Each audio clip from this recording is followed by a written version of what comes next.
Hi everyone, Stepan here. In today's video, which is the first Friday's middle game video, I'm going to show you my favorite middle game exercise and what I think benefited me most when it comes to middle game play. It's an exercise I came up with myself. I would really appreciate your opinions and feedback. If there are players stronger than me, and all of you who are stronger than me, please give me your thoughts on this. I have already shared it with some people and they seem to like it. So before I continue the normal middle game series, where I will be covering the areas of the middle game, attacking plans, strategic plans, positional plans, etc., etc., I wanted to start off with a couple of videos on how to improve in the middle game, and this is, I think, one of the best ways. So the exercise I named Game on Move 20. It might be a stupid name, but that's just how I called it because it's here's what it is. You take a random game, and it can be any game as long as you didn't play it. The rating of the players doesn't matter, the time control doesn't matter, nothing matters. The only thing that's important is that you didn't play it. Why is that important? Because you are unbiased. You don't have any previous information. You haven't played the first 20 moves of the game or the first 19 moves of the game. So you take a random game, you set it to move 20 for either side, doesn't matter. This position you can see on the board is a blitz game between Bobby Fischer and George Kramer, played in 1971 in Manhattan. So this is a game I've never seen and I've chosen it randomly. What I do is I go on chessgames.com, type in a name of a player, and he's white or black. I choose the opening sometimes and go to the first game. Now the first thing you need to do is if there's an imminent threat in the position, so for example if the white's queen was attacked here, I would move on to move 21 or move 22, because it's not fun to solve something that's quite obvious. So once you get an unclear position like this, you can start. And here is what you do. This exercise is, in my opinion, very useful because it helps you, first of all, learn how to analyze a chess game, which is very important for your improvement. Secondly, it helps you understand the position thoroughly and deeply. It helps you gather little pieces of information which are then formed into a deeper understanding of a chess position. Thirdly, it helps you calculate. Fourthly, it helps you find candidate moves, and it helps you find candidate moves quickly. The fifth big, I think, important thing about this exercise is that it helps you come up with plans. Many players play chess planlessly. They plan from move to move. They just, when their opponent makes a move, they make a move and that's it, without any prior consideration or without any long-term planning. And when I say plans, I don't mean 10 or 20 move plans which are easy to prevent by your opponent. I mean 3 or 4 move plans which are quite easy to force, basically, and which your opponent will have a hard time battling against.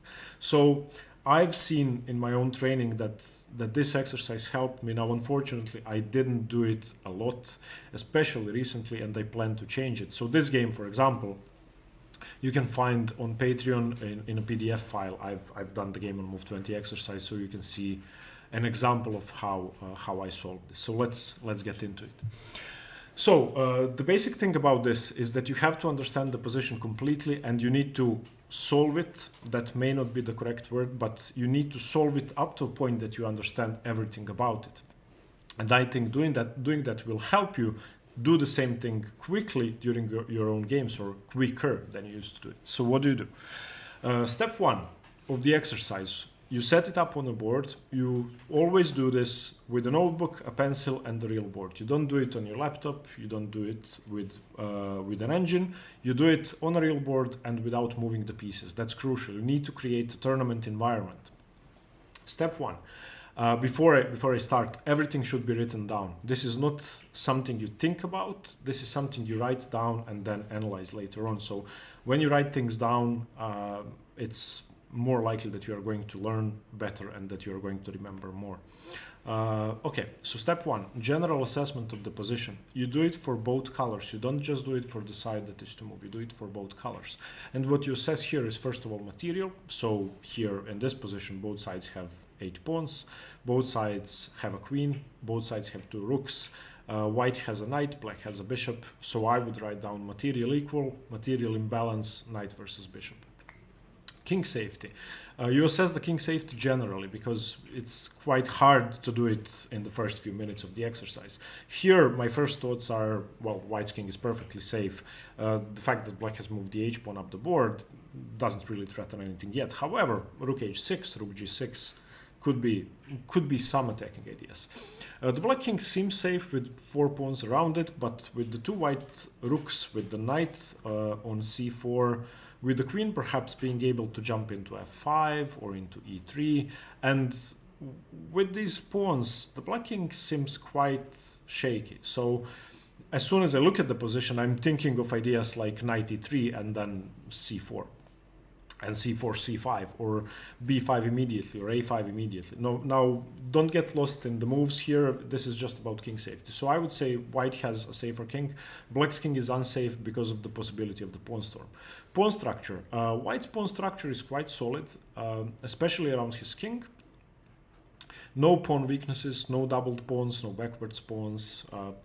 Almost a perfect pawn structure, especially on the queen side, where the pawns are going to help advance towards the king, and the black king is going to be in trouble. Black's pawn structure also pretty fine. The fact that his f pawns are doubled actually gives him play on the d file. His c pawns are doubled, gives him play on the d file. So I like both pawn structures. However, if the black king were on g8, the h8 rook on f8, and the h5 pawn on h7, I would like black's pawn structure even more. Piece activity. White rook's perfect. White queen slightly out of play. Black's queen, well, kind of active, but can be harassed with something like c3 or maybe knight e3, knight f5 or something. It seems active, but doesn't really do much. White's knight, perfect. Firstly, looking at the king, cannot be evicted. A move like b5 would be suicidal, opening the a file. And pretty good because knight e3, knight f5 and c4 seems very active. Black's bishop, a horrible piece in my opinion, doesn't really do much, stuck behind the pawns, not easy to liberate. Black's rook's pretty, but unless rook h6, rook g6, they aren't really doing much. So I would say white's piece activity better. Okay, so that's a general assessment. So for now, material equal, king safety, white better, pawn structure equal, piece activity, white better. So already I think that white has a slight edge. Now step 2 of the exercise is you do detailed piece assessment for both colors, and again you write these things down. So let's start. I'm not going to do the whole exercise here. As I said, you can find the PDF I've uploaded on Patreon. So you're going to go b1 rook and you describe it. What's it like? What's it doing? What's its attacking purpose? What's its defensive purpose? Is there a better square for the rook? Is there a plan to improve the rook? If you could do this, the rook would be doing that. And you describe everything the rook is doing. Then you go rook on b3, the same thing. The knight on c4, and here I would write down the knight could go to e3 and then to f5, attacking the bishop and the queen. The knight could go to e3 and then liberate the c4 pawn to move. Then queen on f3. The queen on f3 might jump into f5, putting pressure on black's king side, maybe with ideas like queen to e6 or something like that. So describe every piece. Do the same thing for black.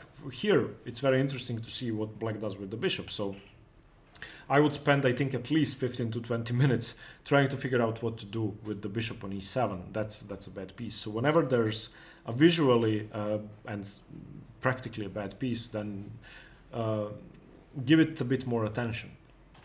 I would say that only the white queen needs improvement here, whereas black's bishop on e7 really is a terrible piece, and all the other pieces are just okay. So once you do that for pieces, you come to what I find the hardest part of the exercise, describing squares and assessing squares and the pawn structure. So that's basically the same thing, because key squares are determined by pawn structure almost always. So what you do is you first of all determine the key squares. Of course, h1 is not a key square, and that's easy.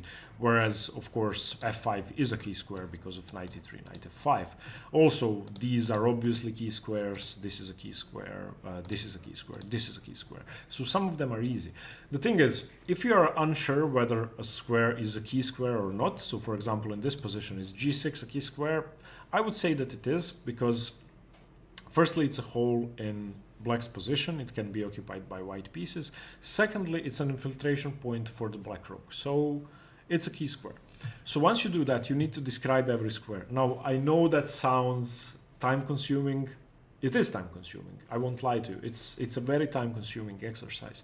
So write a small article on each square until you've understood it. So let's, for example, let's start with, let me just give you one example. Let's start with the f5 square. Okay, so the f5 square is, if I'm writing this, it's undefended by any of the black pawns. If it's defended by the move g6, then the black rook will have a hard time entering the game and the g6 pawn will be weak. That being said, perhaps white doesn't want to attack the g6 pawn because that would open the g file. So the f5 square is weak but defensible.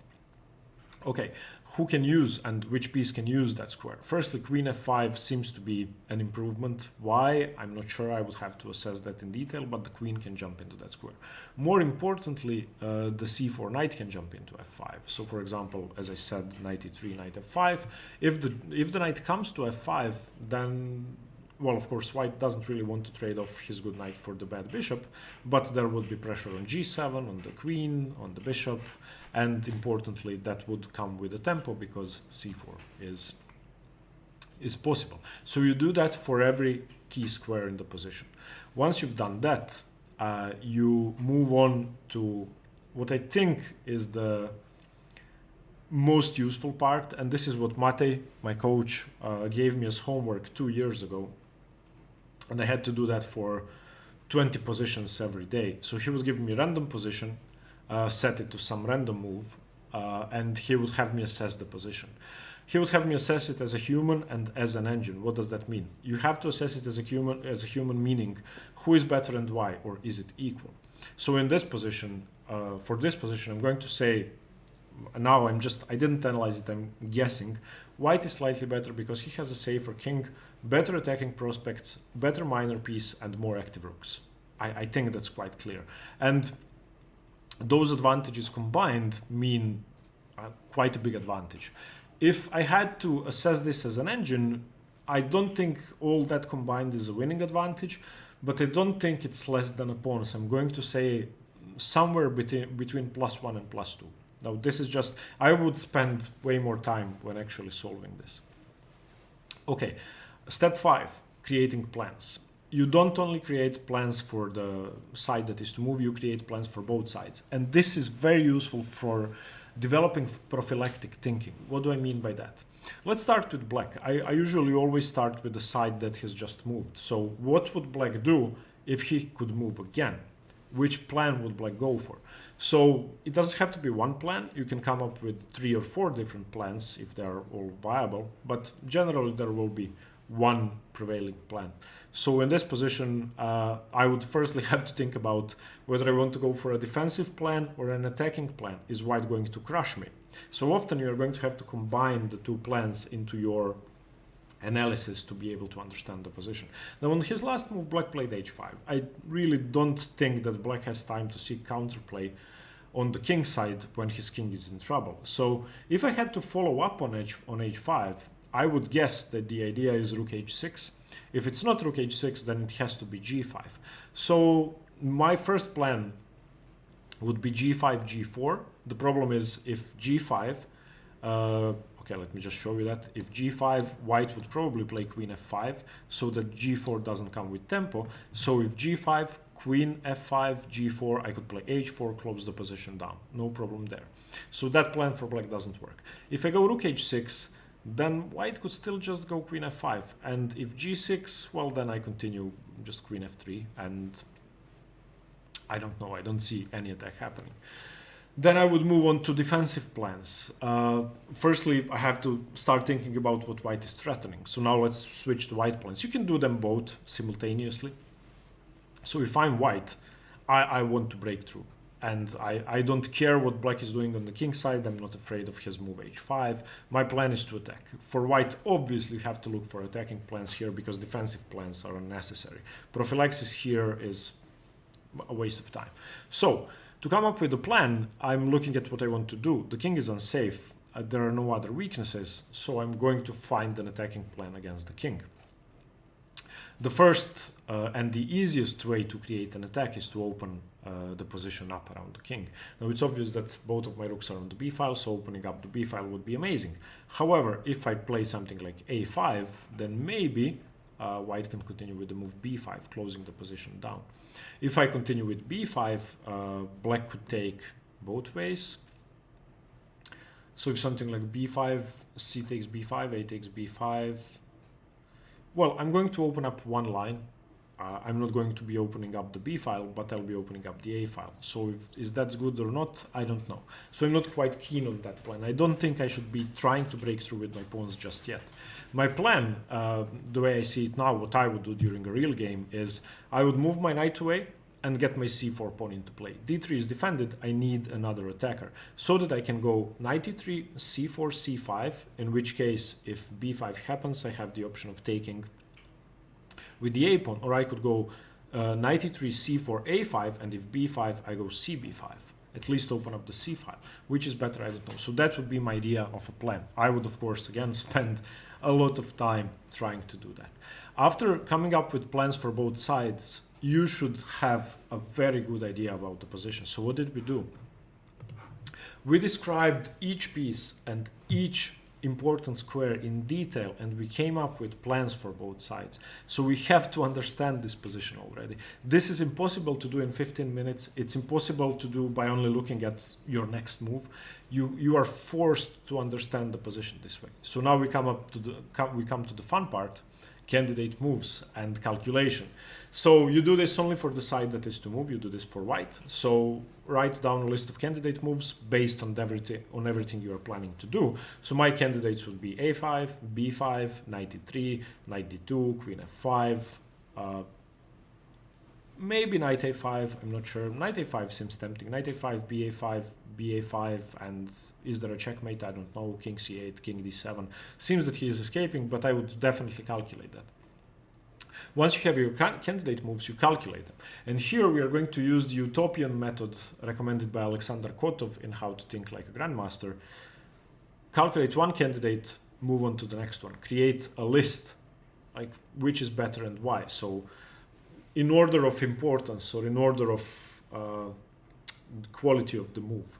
So once you calculate a candidate move, move on to the next one. Once you've calculated all the candidate moves, choose a move. And this is the exciting part. Choose your move, play your move, and then we come to step 8, comparison. Compare your move with the move that was actually played in the game. So here, let's say I play knight e3. I have no idea what Fischer played, by the way. I'm actually going to analyze this position. Fischer is white here. So if your move is not what the player played, why isn't it? Who is wrong, you or him? Is his move in your candidate moves? If his move is among your candidates, why didn't you choose it? Again, who is wrong, you or him? Is his move, is it not among your candidate moves at all? Well, if the player is Bobby Fischer, then probably you are wrong. Not always, but probably. So figure that out without the engine. And finally, step 9 is grab your notebook, turn on the engine, and assess everything. See where you went wrong. Why did you go wrong? Follow engine lines to see whether your assessment of pieces and squares was correct. Try to check your ideas. Try to come up with lines that would exploit what you thought was exploitable, that would attack what you thought was attackable. Do that. And finally, check your move. Check your comparison, who was correct, you or Bobby Fischer. Check your assessment. Did you assess the position correctly? And yeah, move on to the next game. Now, this exercise usually takes me between 1 and 3 hours. It's very time consuming, but I think that it improves chess understanding significantly, and I still believe that this is one of the best middle game exercises you could do. Let me know what you think. Let me know if you tried it. Leave a comment below. If you want to compare your analysis with mine, check out the link in the description. And yeah, thanks for watching. See you next Friday with another middle game video. Stay tuned for more chess. Bye bye.